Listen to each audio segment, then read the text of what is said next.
this is going to be for everybody. So we're just going to talk a little bit about ninja selling. I guess I should have asked this question before I changed the view on my computer. How many of you might have been gone through an installation? But it's going to be for everybody today. So I just wanted to open it up today with starting with some gratitudes. A few gratitudes for some of you out there. And if I don't get anybody, then I'll just start calling on people. So I got you.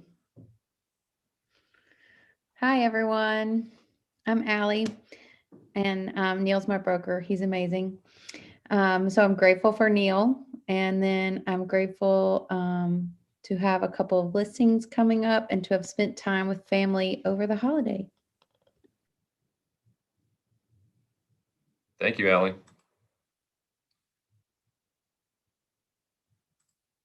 All right, who else? Hey guys, it's Stephen Cutterbash from Georgia, and I'm grateful for an awesome wife and 3 healthy kids. So Stephen, is your camera down on the floor or what's up with that? Well, I've got this. It looks like we're talking to you from your trash can. I know.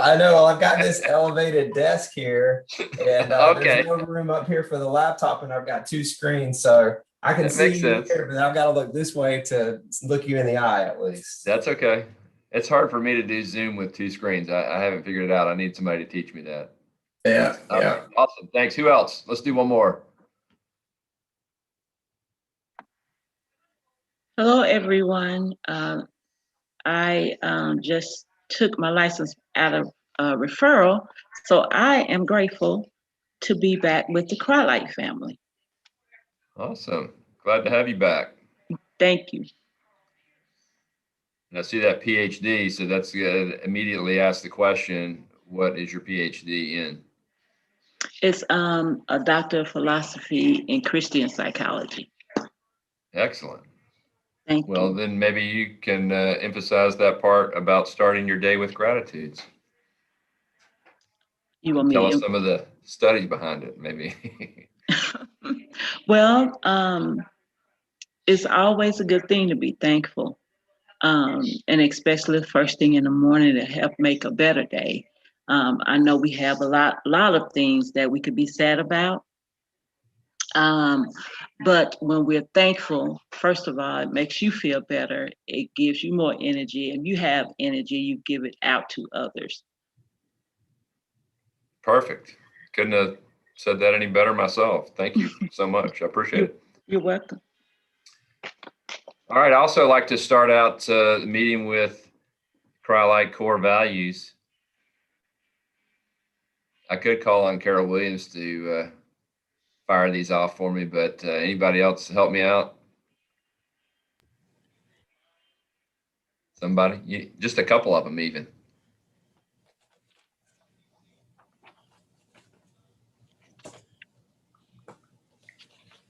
Amy, you being a fresh managing broker, I'm sure you've got these memorized by now.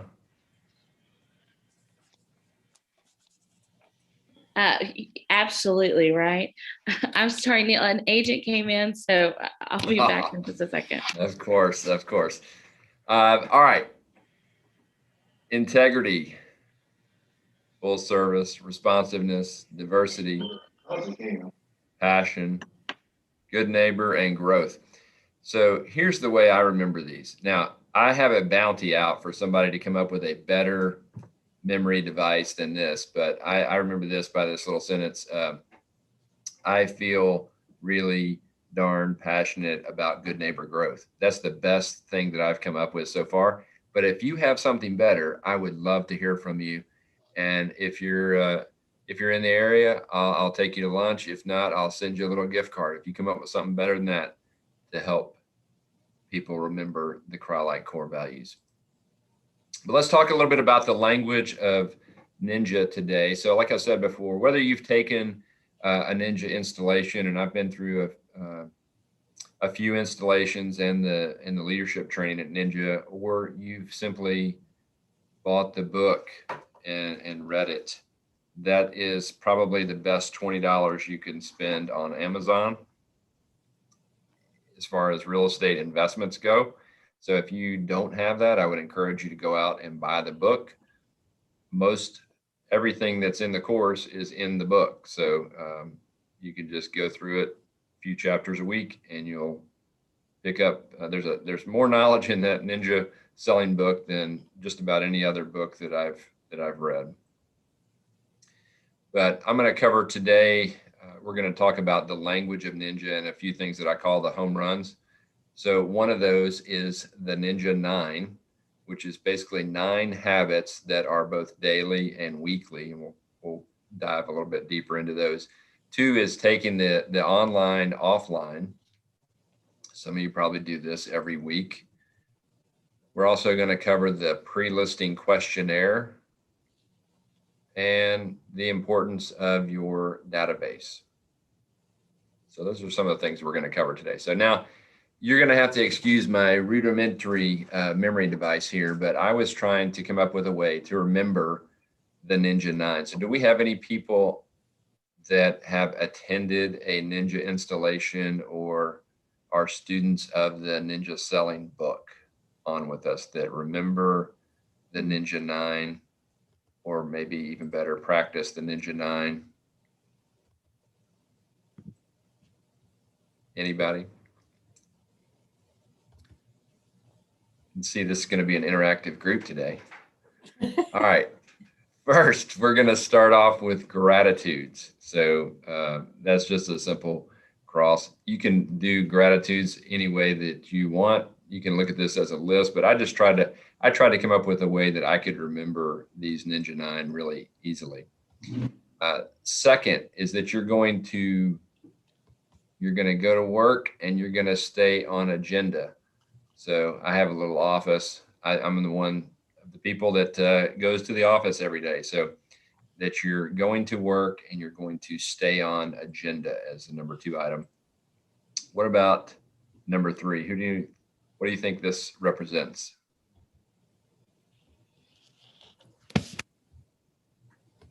Sending out 2 notes a day. Thank you. 2 personal notes that would go out to your sphere of influence or other people in your life that you've been interacting with. Whoop, got a little bit ahead of myself there. Next one, what do you think on this? That's your hot list. That's your hot list, right? And how would you describe your hot list? The people that you know are, if we were going to divide buyers or sellers into A, B, and C people, they're A buyers. They're ready right now. They're looking to see, you're looking to find something to show them today. Absolutely. So these would be people, I kind of break this into, or Ninja Selling breaks this into really people that would buy or sell within the next 60 days. And then I like the next way he adds this, and you're going to work with them and they know you're going to work, that they're going to work with you. So everybody's on the same page that you're going to work together and they're going to do something probably within the next 60 days. And then just slightly behind that, we've got the warm list. And so the warm list would be people that would be a little further out. So that might be sometime in the, 60 days to maybe a year. But I encourage people, when you start thinking about a warm list, and, I don't know how many different times it's happened to me, but where somebody says, I'm not interested in anything right now, Neil, but sometime in the next year or 2 years, we might do something. And then if you put them too much on the back burner, the next time you come across those people, they are telling you about the house that they bought or sold. I don't know if that's ever happened to anybody else, but it's happened to me. And so if you have people on your warm list, you need to follow up with them fairly frequently. So, but looking at these first 5 things, these are things that Ninja Selling is suggesting that you do on a daily basis. On the other 4 items are going to be a weekly basis. And number 6 there is going to be your customer service calls. So these are just calls that you're making to the people that you're currently doing business with. So your listings, your active buyers, people that are, anywhere in the process these are your calls that you're making to your current customers. All right, who can tell me what this next item might represent? Anybody? Real estate reviews. Yeah, real estate reviews. Anybody on the call doing real estate reviews now? I'm thinking about doing one. All right. Anybody else? All right, so a real estate review is a very simple, just what's going on in the neighborhood around that home. And it can be as simple as, we have a lot of different MLSs on here, but most MLSs are going to have something simple like a one-line CMA that you could pull by either neighborhood or a radius around a house that would just tell you what's the activity in the last 12 months or so. So it depends on the area, the neighborhood, and how big the neighborhood is. But I like to try to find one where I can pull somewhere between 15 and 25 results. So if you've got a bigger neighborhood that somebody is in, maybe you just have to look at the last 6 months or maybe even the last 3 months. And then that way you just have that one-page document and you can pull it up and it's just, hey, this is what's going on in your neighborhood in the last, whatever it is, time frame, 6 months, 12 months. And most of your MLSs will break those out into active, pending, closed, if it didn't expire, something like that. But there's not a lot of expires out there these days. So it's mostly going to be closed and pending in most of our markets.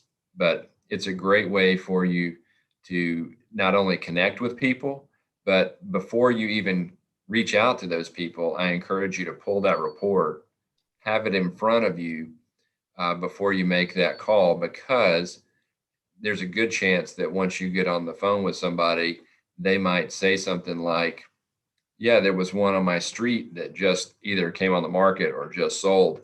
And if you've got that list, then you can simply find it. One other little tip that they give is to sort that list by street.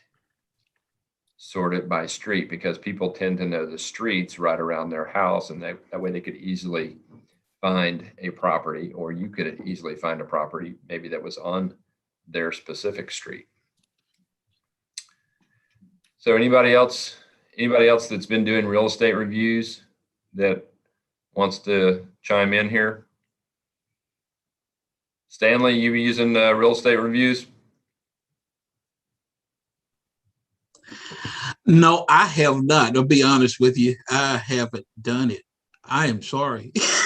Well, that's okay. You can start tomorrow or today even. But, this is a great way to connect with people. Actually, one of the interesting little tidbits out of Ninja is, and for those of you who don't know, Ninja Selling is based on an actual real estate company out of Fort Collins, Colorado called The Group. The Group has, I think they have 4 offices now, but they have been widely recognized as one of the most productive per agent companies in all of the United States. So, and that's for quite a while, for I want to say the last 15 years, they've been in the top, either the top or the top 2 or 3. So one of the questions that they survey the agents is, if you could only do one thing to prospect for business, what would it be? And their answer for quite a while has been real estate reviews. So, and they have actually measured this, and they get somewhere around 30% of the time, they get some form of business from real estate reviews. So it may not be that this person is going to buy or sell, but it could be that that real estate review prompts them to refer somebody else to that agent who is going to buy or sell. So if you aren't thinking about real estate reviews or aren't doing them right now, I would highly encourage you to give it a shot. And I know in our area, we're going through a reappraisal right now. So it's a great time. People got property reappraisals. and that was a great time to do real estate reviews. So it's any time is a good time to do real estate reviews. And the great thing right now is that you probably have incredible news to share with them because values are up almost everywhere. All right, next, and this is 50 live contacts. And for those of you who are dart players, the bullseye represents 50. And I know 50 sounds like a lot, and these are on a weekly basis, but these may be things that you're going to have as a contact as you're going about your daily life and business. So whether you're going to a meeting of some sort or just making calls, that you're trying to make 50 live contacts a week. And then lastly, your database. So maintaining your database. So these, like I said, these last 4 items, are ones that you're going to do on a weekly basis, and the other ones you're going to do on a daily basis. And for those of you that are list people, those are the daily on the left and the weekly on the right. All right, next we're going to talk about taking the online offline. And so how many of you respond to countless birthdays on Facebook every week? Yeah. Missy, how about that? Do you do that? I'm going to make you talk. Yep. You're going to have to unmute yourself though. So do you respond to those, or who responds to these things every day that pop up on Facebook, somebody's birthday? I don't do it every day, but I definitely do it a few times a week. Okay, so do you just write down there happy birthday, Stephen, or do you do something different than that? I try to say something a little extra because everyone just says happy birthday. So I try to say something a little extra and make it a little more personal, especially if I know someone really well. So my point on this is to think about trying to figure out ways to take some of these offline. So for example, the birthday one is easy because they come up a lot, but maybe it's just, again, and if it's somebody especially if it's somebody in your sphere of influence, pick up the phone and call them. And if you're really brave, you can sing them happy birthday, even though I have a terrible singing voice. I do that from time to time, but just, being able to send them, I see on here, Lisa says that she sends a text or maybe even makes a phone call. That's awesome because, there may be dozens or maybe even hundreds, depending on how many people they have on their friend list that just say happy birthday on Facebook, for example, but there's probably much fewer that actually pick up the phone and send them a text, call them and chat for a few minutes. It just, now you're down into probably the short list of less than 10 people that have done that. So you're able to make a really good, solid connection. That's a good point. I did that with an anniversary actually last week. We had some friends that had an anniversary and I saw it on Facebook and I just texted both of them and said happy anniversary. And so, yeah, little things like that make a difference as well. Yeah, absolutely. So there's a lot of other ways that you can, kind of do this same thing. I'm just giving you a little example of something I did this weekend. I was at a Memorial Day event, and there was I just took these photos with my phone, and so there was a lot of people that were basically putting on this event, and I just took people that were volunteering at the event. It was like a cookout and a little tournament thing that we played in, but I purposely took photos of the people that were volunteering and put it on, and I just put a little post on there that said, thanks for making it possible. And there was all kinds of people commenting on these photos that I put on there. So there's a lot of ways that you can do this.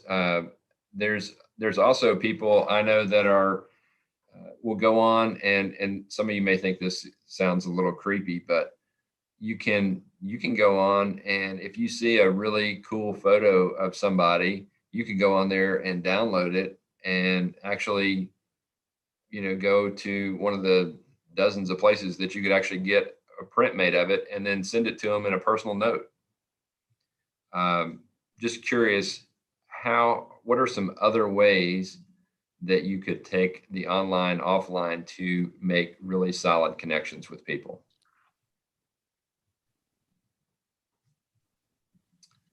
Just give us a few ideas here. Let's brainstorm for a minute. I know one of my agents, they go and they look a month ahead to see who all's birthday is coming up and actually sends them a birthday card.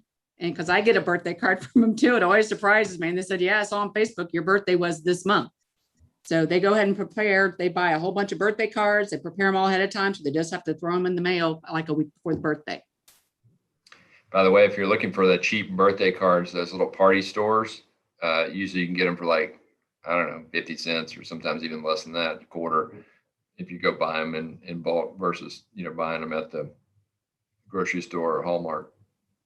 What else? That's a great idea. I like that. Looking ahead for the birthday. So not just even calling them on their birthday, but sending them actual card, or maybe even filling in your database with birthdays as you get them, or putting them on your, I try to put in where I have birthdays. I try to put them in my contact on the phone so that it actually shows up that it's somebody's birthday. That helps me remember to make some of those calls.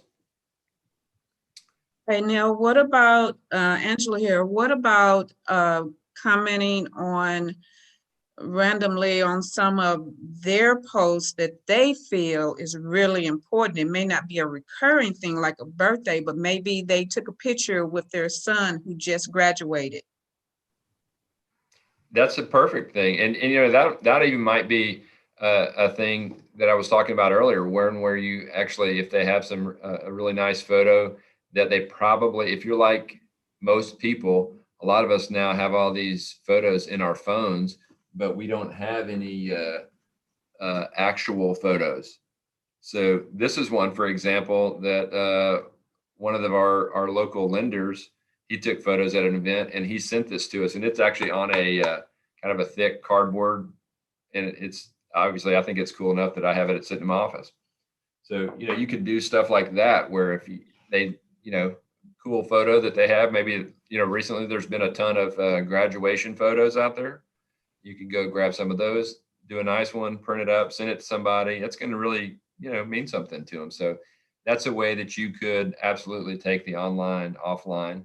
Maybe it's switching venues a little bit. Maybe if we go over to something on LinkedIn, which I just consider the more professional, career-wise version of Facebook. Maybe it's posting an article for somebody that you come across that you think they would like, or they get a promotion at work, and that's another good reason to make a phone call or send a personal note. How about some other ideas? Allie, I know you've got to have some on this. Yeah, I'll wait to be caught on because I'll talk the whole time.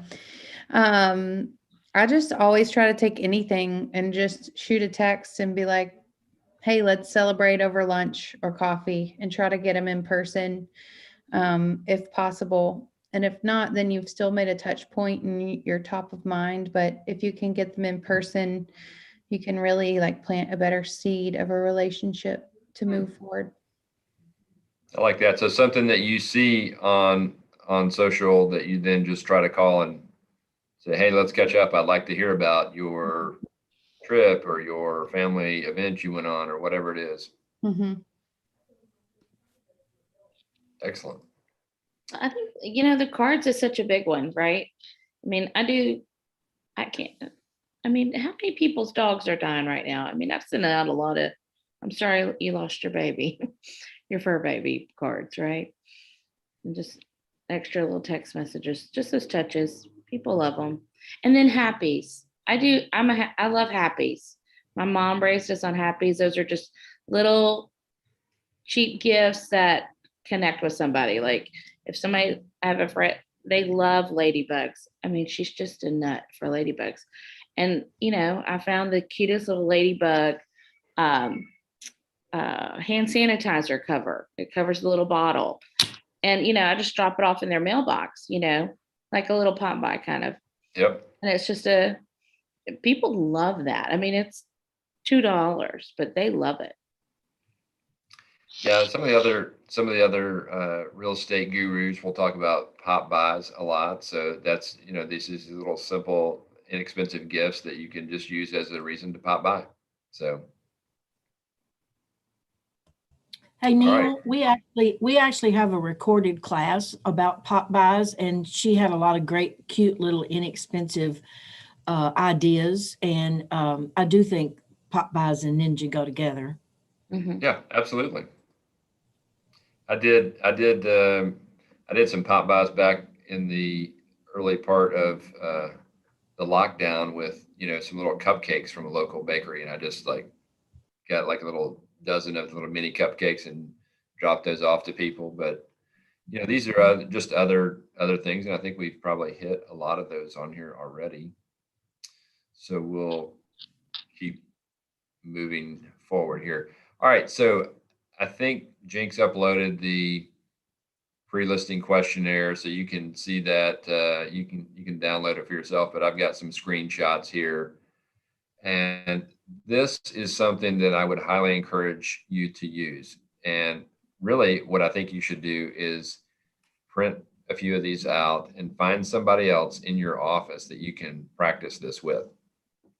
And you can tweak it a little bit, but I would just encourage you to download this thing, print it, put it, put some, a little bit of everywhere. You can put some in your, you can keep it on your phone. You can keep it in your car, at home, at the office, whatever, but have one handy. So the next time somebody calls you about a listing, you can just walk through this 2-page list of questions. It's 22 questions, and you will be so prepared when you go that you will be impressive to people. And literally, you can just read the questions. Now, a lot of people, when you start reading through this, you'll overthink it. And some of you, if you look, for example, at question 6 that's on the screen there, could you describe your house for me? Many of you might say, well, I can get that information out of the MLS, right? Or in your public tax database. Well, but that's not the point. The group and Ninja Selling has gone through, and it's very deliberate as to why these questions are in this order. And anybody want to guess as to why these first 5 or 6 questions are what they are? For those of you who have been through the course or read the book. To give the person the opportunity to speak. Yeah, I'm just gonna give them the opportunity to speak, and I'm also getting them in the routine of just answering a simple question, right? But for example, question 4 is pretty important. Why are you selling? If I know the motivation beforehand, then that's going to be good for me, because are they just seeing if they can get a certain price, or is there a real need that they're needing to move and they're trying to get to Nashville by July 15th, or something like that? It's going to tell me a lot about their motivation and their timing. Number 5, when do I have to move? Is there a, I need to be in the other location by the time kids start school in August, or is there no special time frame? But also that describing the house, it's getting them in the routine of me asking the question and them giving the answer. And so it's the questions as you go through this are going to get a little more difficult and a little more personal. So again, we're first just describing why are they moving, when do they need to move, tell me a little bit about the house. I think you get their thoughts about their home, right? And Yeah, just, absolutely. and I mean, if we need to know their motivation, I mean, I think that's the number one question. Why? And then and people always say, oh, I want that bigger house or something like that, which I always bring them back to why now, or what has changed in your current, what has changed today that's making you look? Because they lived in the same house with the same small closets for 14 years. What's happened? What's the trigger? And just if we can get that trigger, then you know, right? And then we get them through the rest of the process. Yeah, one of the things on the ninja selling on the buyer process, they talk about the what's and the whys. So the example of a what might be, they wanted to live on a golf course, but the why might not necessarily be because they like golf. It might just be because they don't want somebody to back up to them. They don't want a neighbor, right? Looking in their back windows. So in one of the lines that I love is people, they'll mention the what's, but they buy for the whys. So Amy, you're exactly right. Getting to that why do they need this certain feature, or why do they want that certain thing is important. But like question 8 here, I like this one, what sold you on your home when you bought it? What features do they like? So these are good because if I know what features they like, I know what to compliment them on when I go look at the house. Oh, this is that thing that oh yeah, I can see why you like that so much. It's very nice. Have you done any updating? So that's going to also tell you when you go to look at the house, did they totally, gut a kitchen and spend $50,000 or $100,000 on it? That's going to be important when you start comparing, bringing comparables to go look at a property, as opposed to just not having a clue that they've maybe added on to it or whatever else since they purchased the house.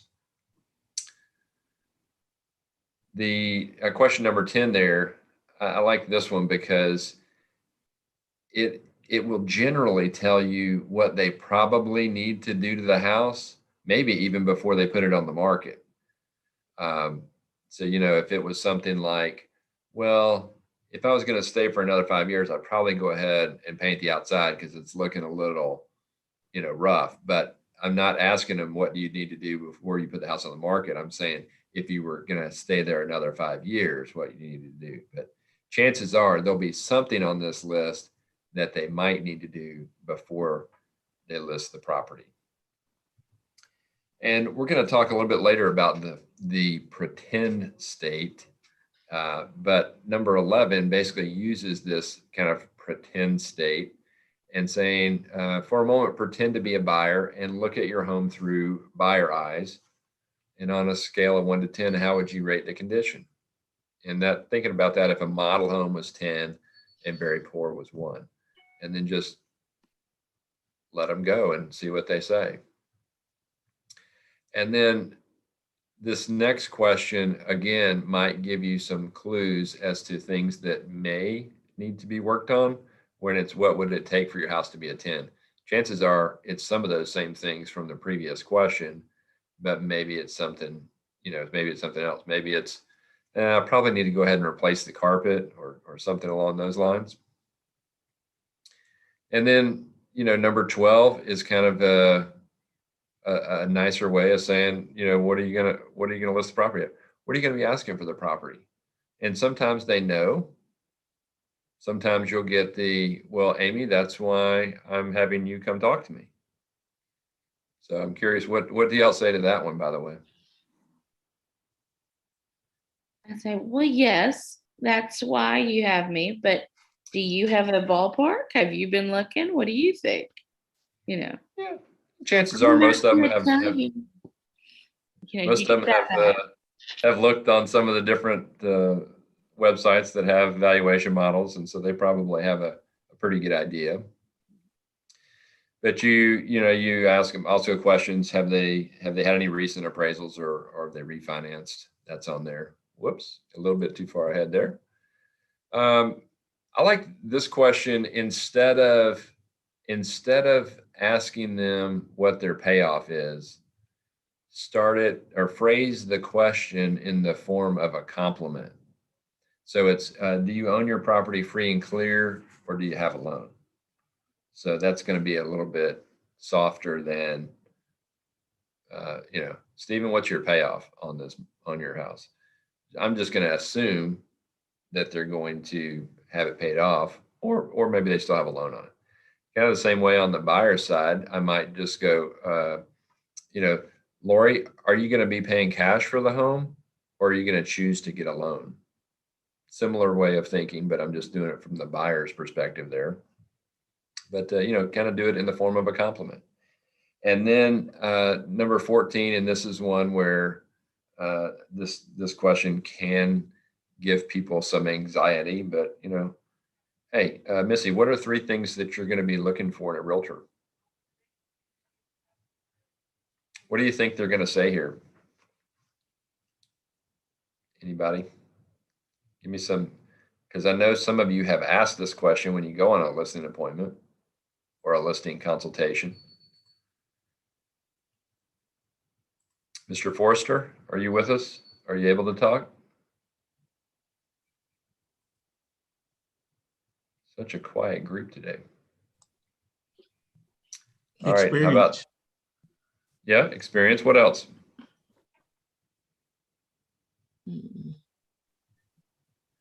Someone with negotiating skills. Okay. Someone who knows my neighborhood. All right. Some people knows the area.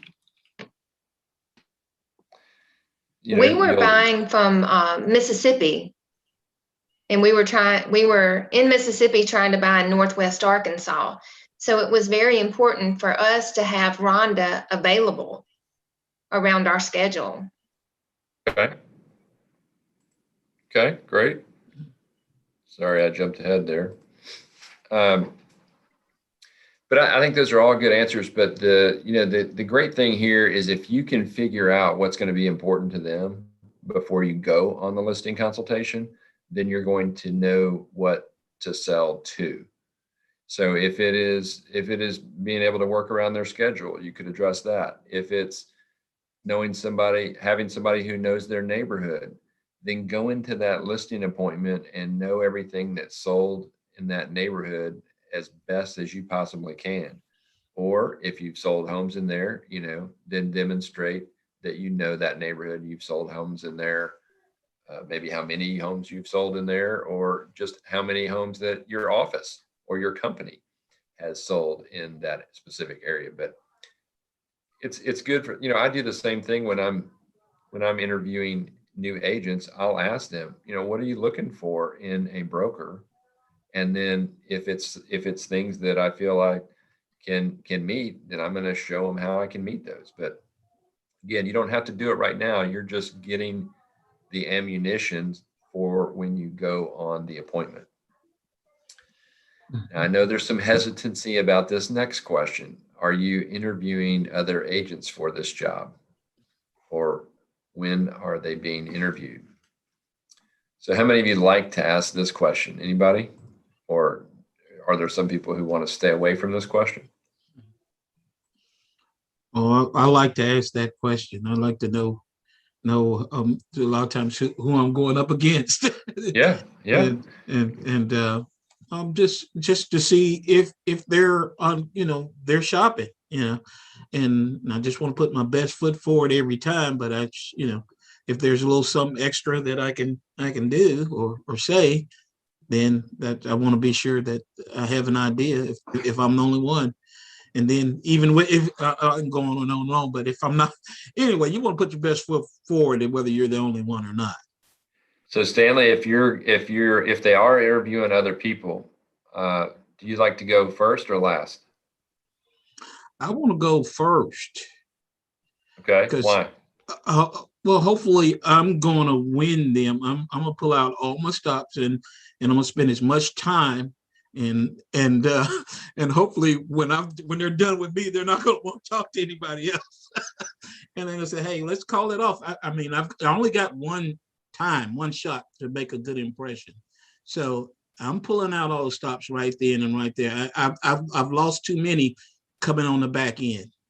Yeah, I'm with you, Stanley. I like if I find out that they're interviewing multiple people, then I want to try to go first, because sometimes if you go last, you don't get to go. Right. Exactly. I mean, I've offered to call the other agents and tell them that they decided to list with me. So Yeah, I haven't done that. You can tell him that. That's okay. I haven't done that one. I've been tempted to, but that's a little outside of my comfort zone. So. I get it. But you could say it in a little joking manner sometimes. Yeah. But what about like saying nah. I don't want to do that. On asking that question, the thing is, I think about a year because I assume, I always speak from an assumption that I'm listing their home.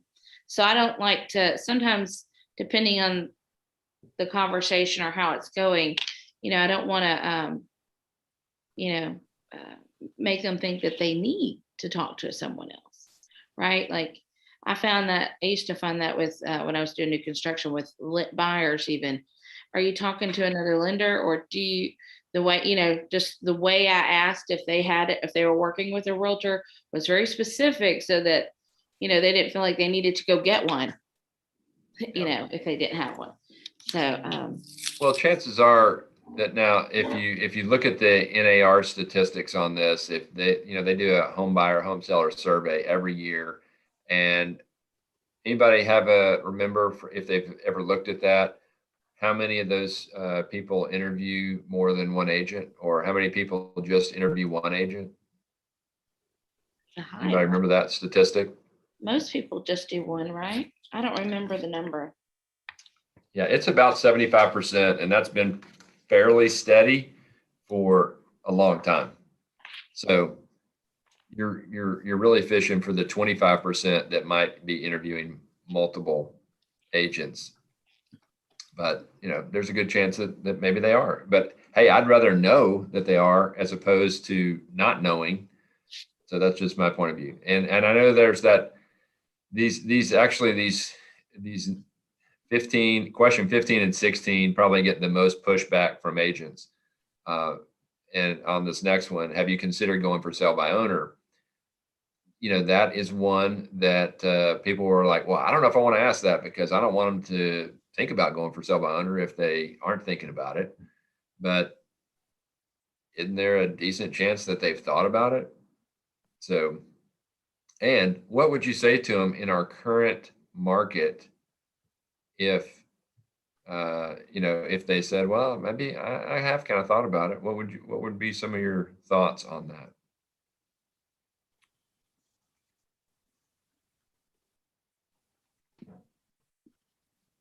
I think an experienced agent or a strong agent is needed now more than ever to handle how would you like to handle the volume of 30 to 50 showings in 2.5 days? And how are you going to feel, or how much are you going to pay an attorney to review 23 offers with you? Yeah. I don't think I'm on that strong, but but really that's where it is. One of the things, this is a different ninja video that I grabbed this language from, but is the idea of making versus saving money. And so this is where I think this idea comes into play, because if their chances are, if they've considered going for sell by owner, most of the time they're trying to, why are they considering going for sell by owner? What do you think? They don't want to pay commission, save money. Yeah. Okay, everybody got that one. Right. They're trying to save the commission, right? And so this is a good line in this, and this, you may have to just put this in your own words, but I think this is pretty good. And I'm just going to read it from the sheet that I have stuck to the wall beside my desk.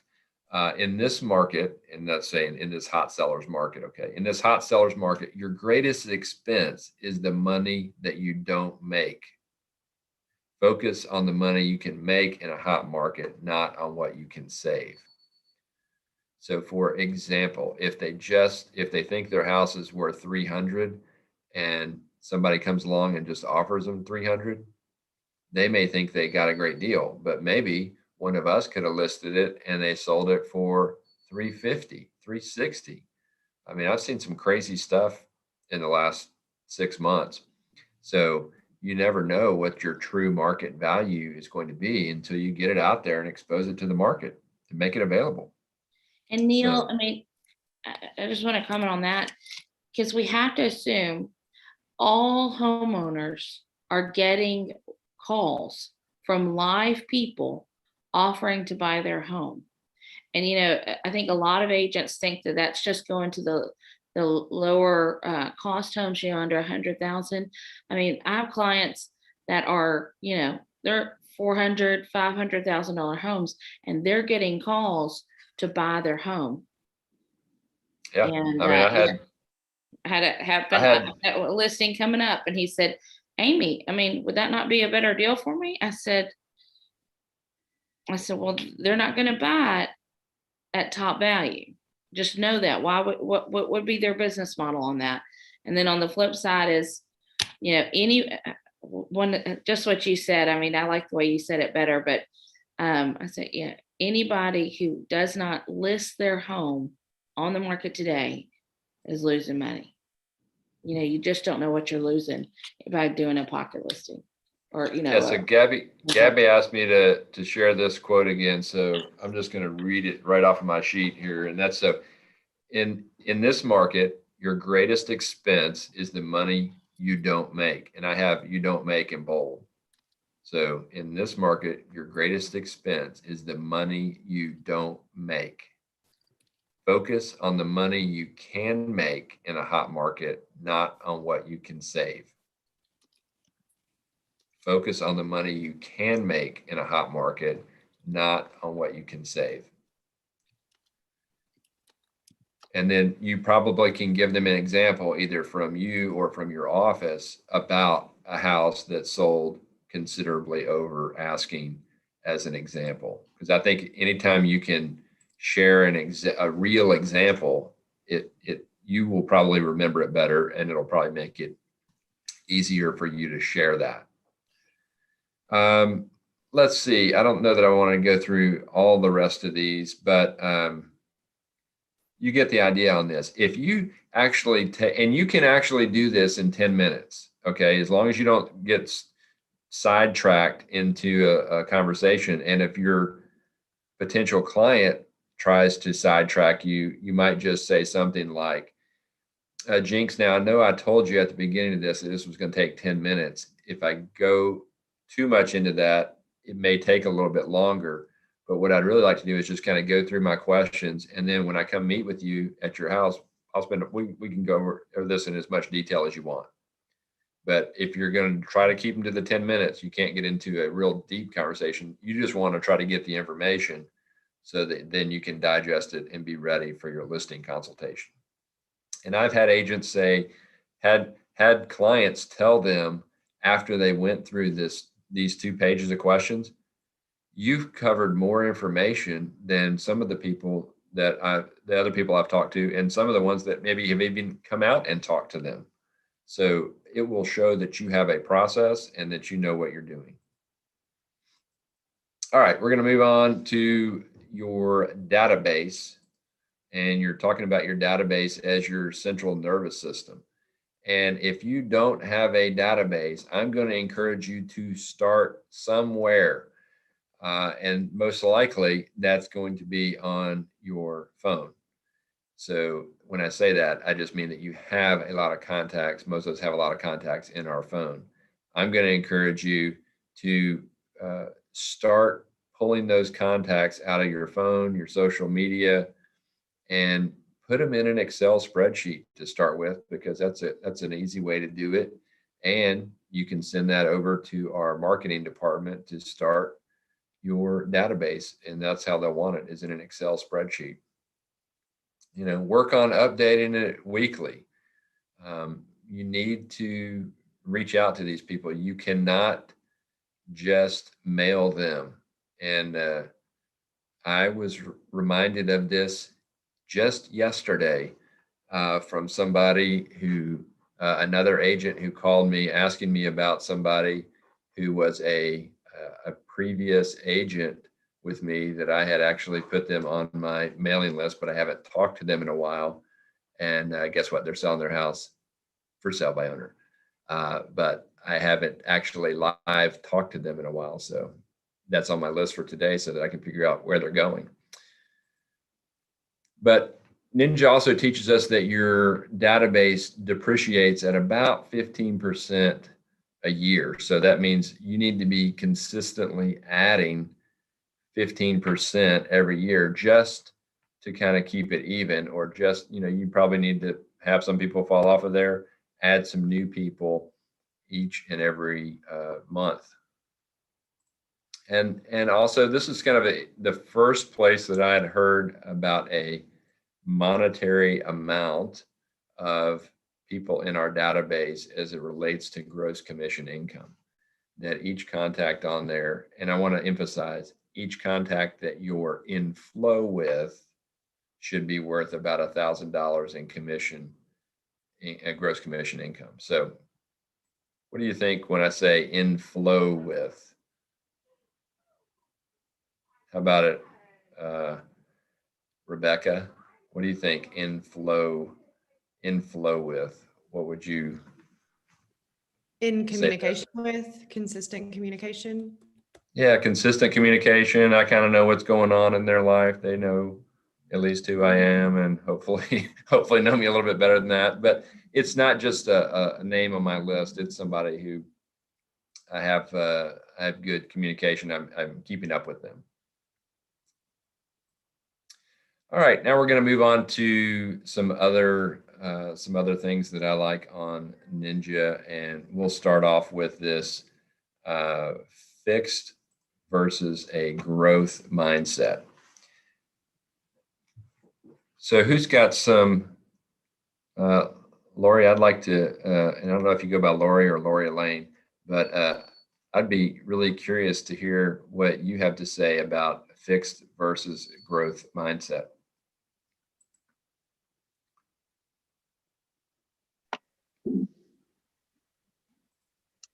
I'm gonna have to think a bit on that one. Okay, all right. Well, think a little bit, and I'll talk a little bit about it. But Okay. kind of the way I talk to people that might be new about it or new to this idea of the fixed versus the growth mindset is just that, from the real estate business perspective, for example, I think about a fixed mindset might be that if we're both working in the business, that if I get a listing, that you have to lose a listing. I think about it as a growth mindset is that there's plenty of business out there for all of us, right? And that just because somebody else gets a piece of business is not something that they took away from you, but that there's plenty out there for all of us. Also, it's just that idea that you can constantly grow and learn new things, and not that you have something or you don't have something, but that you could grow into it, you could learn it. You're always wanting to make yourself better or your company better. So we need to adapt to the growth mindset, right? Yeah, absolutely. I like what Tim's dropped in chat. Your attitude determines your altitude. I think that's an old Zig Ziglar quote, I think, but I could be wrong on that. But yeah, so that idea of a growth mindset, there's a lot of books and materials out there about growth mindset. So you might want to check some of that out. This next is the idea, and this is a book I would highly recommend to you. It's a book called The E-Myth by Michael Gerber. It's been around for a while. And I say a while, I'm talking 20 plus years. And there's 5 or 6 different versions of that book now. But he really discusses this idea of working on your business or in your business. And that was the first time I had really heard of that, was reading this book, but it's covered in Ninja. And so there's some examples about on your business and in your business. And a lot of times, not always, but many times we think about maybe working on your business in the mornings and in your business in the afternoons. Not just that way, but it tends to work that way a lot. Most of us tend to work, more doing or planning things in the morning and then working with clients in the afternoons. But so if you know, a lot of times it's easy in real estate to try to focus almost all of your effort on working in your business. And then sometimes you can never really step back and work on your business. But if you're smart, you're going to try to spend some time doing each, because there are certainly things that you need to do to step back and work on your business and not always be working in your business.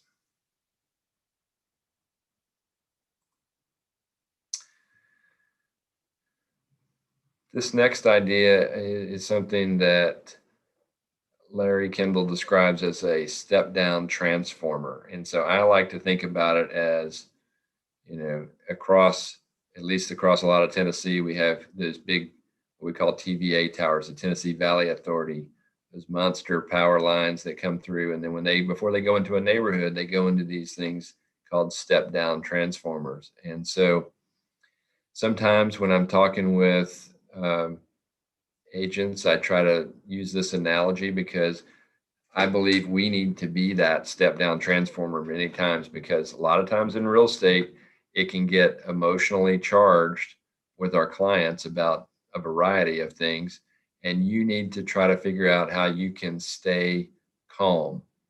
And I really like this idea that we help guide the process, and they control the decisions.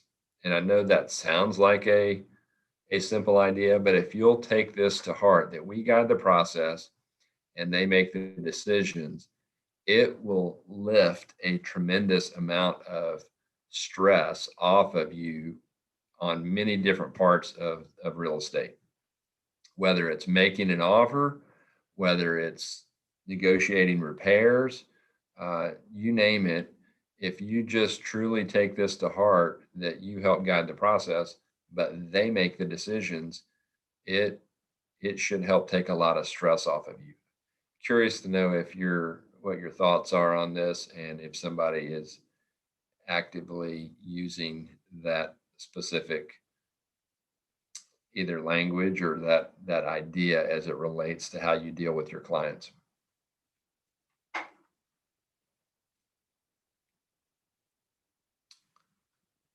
How about it, Pam? Is that something you've ever used or thought about?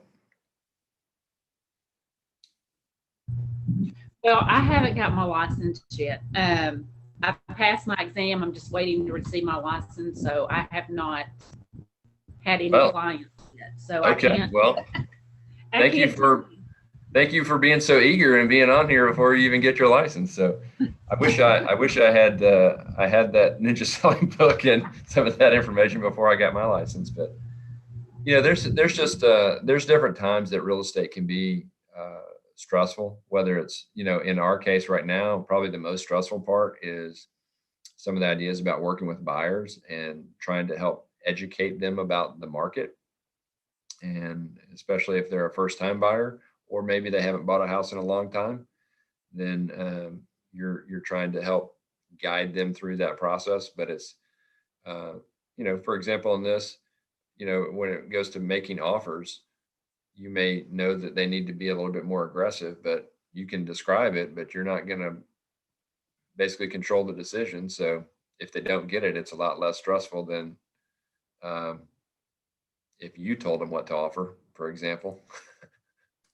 Hey, Neil, I like to tell people, set the expectations before they have to make a decision.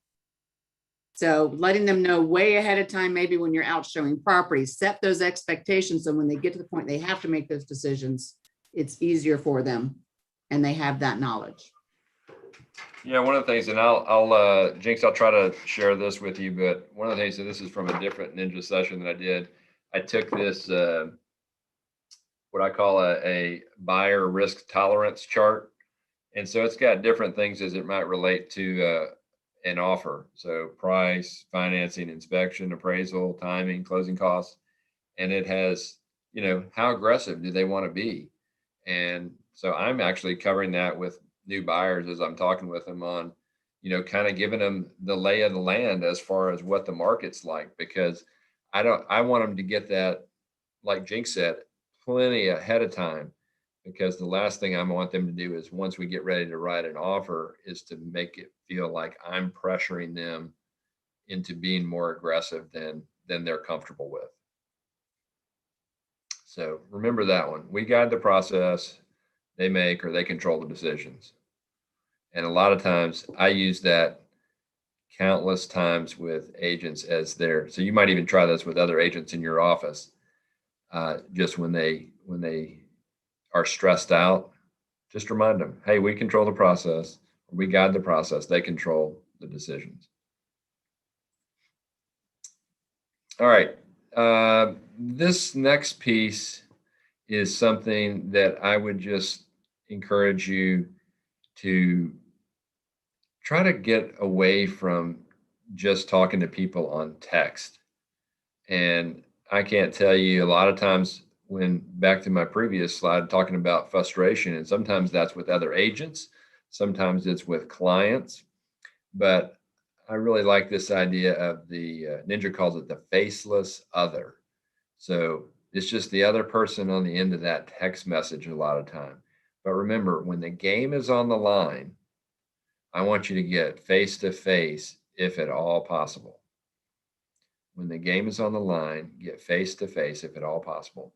If not, at least, now many of us know how to use Zoom, or you can use FaceTime, or you can use the Google alternative to FaceTime, or you could use the phone. But I don't know how many times, and I'm sure I'm going to ask for a couple of examples on here on people that have gotten sideways with other agents or maybe even other clients on text, because text has zero inflection and you never know exactly how that's going to be taken. I had one that was where they said, like the word excuse me, that could be a polite excuse me, or it could be a very rude excuse me, right? I had an agent that got sideways with a client over excuse me in a text.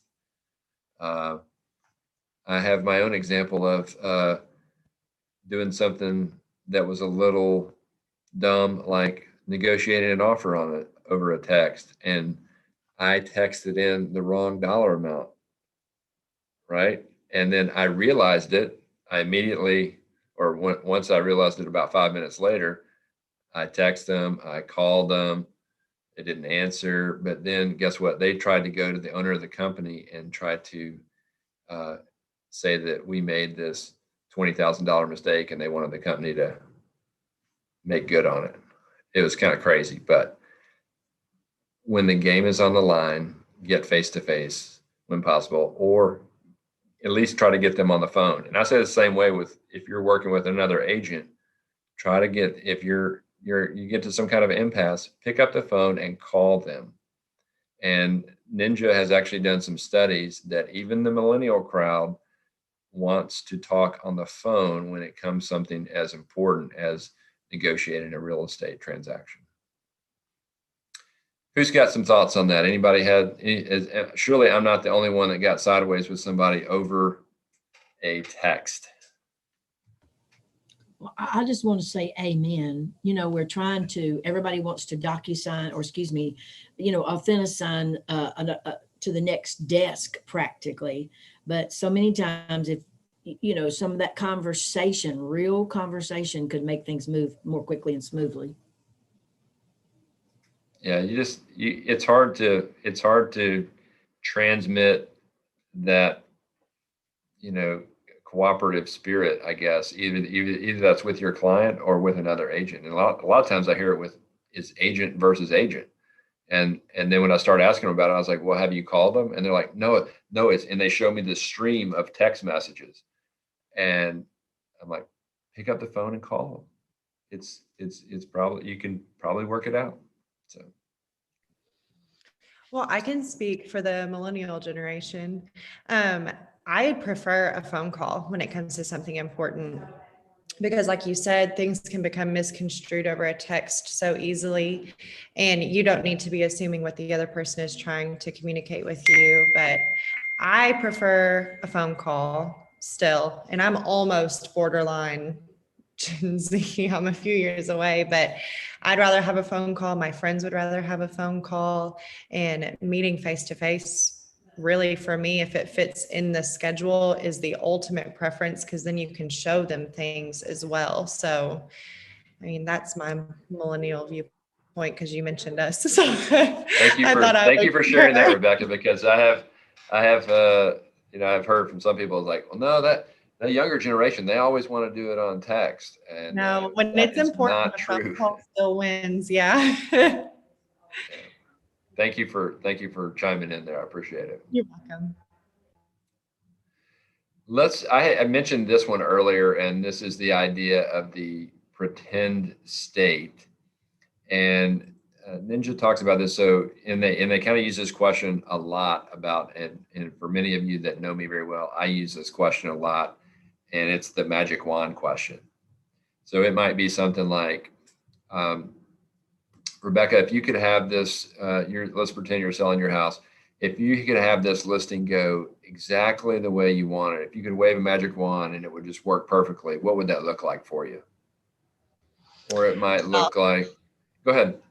I'm actually getting ready to list my house. So my magic wand would just, for me personally, would be getting a contract within a week would be the best at asking, if not a smidge over asking price. That would fit with the market that I'm in. I'm actually a part of a franchise, Crye-Leike, in Murray, Kentucky. So our market is a little bit different from what you guys are speaking of, but my magic wand would be quick contract at asking or above. Okay, so if I knew that at some point, I wouldn't necessarily have to say it right away, but at some point during that listing consultation, I could come back and say, well, I know that you said you wanted to have you'd prefer a quick offer, hopefully maybe at or a little above asking price. What I have found that works well is if we can price it right at, or maybe even slightly less than what we think it's going to sell for, then we can generate the most activity. And a lot of times have people maybe in a multiple offer situation where somebody might give you that perfect offer of maybe that's waiving an appraisal, maybe it's taking it as is, maybe it's significantly over the asking price. But that's where when we can get several people competing over the property, that's where we might get some really strong offers.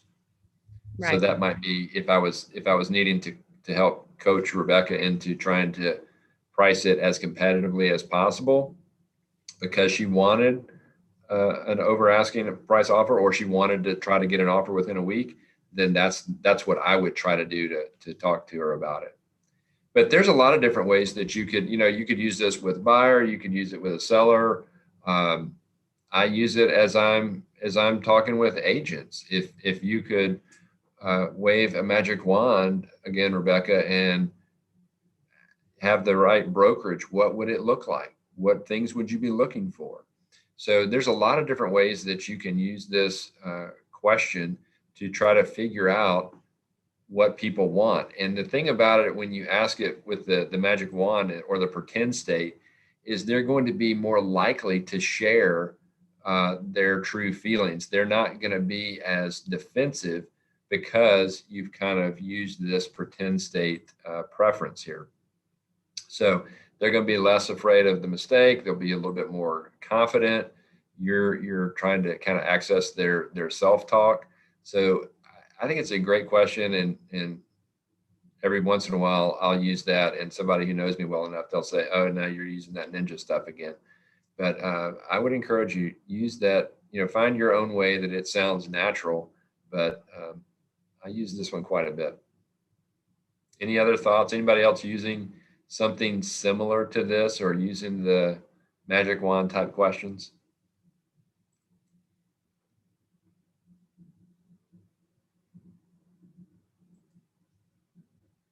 All right. Anybody else use this 1%, 10% rule of thumb within Ninja? So this relates to interest rates. Interest rates. Stanley, you using this? Anybody? No? I don't think I've heard of that before. All right, so this I've one's- done Ninja, but I don't remember that principle. Well, there's a lot to soak in. So I'm sure there's a ton of stuff that you could ask me that I don't know either. But 1%, 10%, and that relates to interest rates. So it's a simple, and it might be something like, Stanley, if interest rates go up 1%, then you actually lose 10% of your buying power. So this is good for right now, because in our low interest rate situation, that if rates go up 1%, it's going to negatively affect your buying power by 10%. So there might be a good reason to talk to somebody about, some people are concerned about buying now because they think prices are high. They may think there's a real estate bubble, but I don't necessarily think there is, because most places have almost no inventory. But if they waited, they could, and rates go up 2%, then essentially they've lost 20% of their buying power. So this is just a good way, as people are talking about interest rates, because a lot of times in real estate, conversations drift to interest rates. And so I tend to just try to remember this one: 1%, 10% rule of thumb on interest rates. It makes sense. All right. So now I think Jinx has uploaded some other things, and there's actually about 9 pages of my notes in the language of Ninja, of different things that are covered. But some other ones that I really like are: what you focus on expands. What you focus on expands. So again, try to think of the positive and not the negative, because if you focus too much on the negative, you may tend to drift towards that negative, right? Who else, for the people that have been through Ninja, or maybe you've read the book, what are some of your other favorites?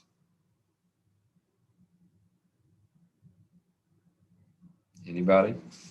How about This Stuff Works? Yeah, TSW. I get it mixed up with Woo Pig Suey, but This Stuff Works. The other one, I'm just looking through my list here. And again, I would encourage you, download that language of Ninja and just read through that. I think there's some good stuff in there. And it actually gives you, in many of these, it actually gives you the page number that topic is explored more. So it's kind of like a little glossary of ideas and the language of Ninja all wrapped into one on that document. But the platinum rule. So we all have heard of the golden rule: treat others like you want to be treated. But the platinum rule: treat others like they want to be treated. Because the way Jinx wants something and the way I want something could be totally different, or just slightly different. But if I can deliver the service the way that Jinx wants it, then that would be better. Any other Bucket thoughts? list, Neil. Excuse me? I like the bucket list. Bucket list? Yeah, I worked for a broker once, I worked for an owner once, and he came into one sales meeting. He said, "Okay, next week I want 25 items. I want your 25 item bucket list." So I was like, "Okay, it's pretty easy." Got 25 in. The next week he wanted another 25. The next week another 25. We did it for 4 weeks, but I noticed at the end of the 4 weeks, I was excited about coming to work because I wanted to achieve those bucket list items. I was dreaming for 4 weeks of things I wanted to do, and it just really had an impact on my mind. That's cool. And the way that comes out in Ninja selling is the idea of why we're in real estate. Because it's probably not, obviously most of us want to make money, right? But it's why. It's back to, as Amy was talking about earlier, the why of why you want to make that money is, and as Jinx is putting it on your bucket list, it's to do something And it could be to do something for yourself. It could be to do something for your family. It could be your kids. But chances are there's things that you have on your bucket list, and real estate can just be a vehicle for you to help be able to fund that bucket list. And that will tend to motivate some people more so than just making money. Great. Thank you. Thanks, Jinx. Appreciate that. Well, if we don't have any more, we're going to wrap up a few minutes early. Any Neil, other one more thoughts? thing. I Yeah, did sure. upload the marketing Excel sheet that they like, the format they like for marketing. And so I uploaded that in the chat, the Excel sheet that marketing prefers you use if you're putting something in an Excel sheet, your database. Excellent. I was wondering if you or Carol knew exactly where that was on the internet, but since you've uploaded it, they can just download it right there and they'll have it. So awesome. All right. Hey, Any hey, other Neil. thoughts? Yes, sir. Debbie Rolls had a question in there about the database. She says, when should you delete someone from your database? When they buy from somebody else? Actually, I don't know that I would. It depends on how well I knew the person. You know, Yeah. sometimes I wouldn't necessarily just write them off of my database, and then you never know, they might.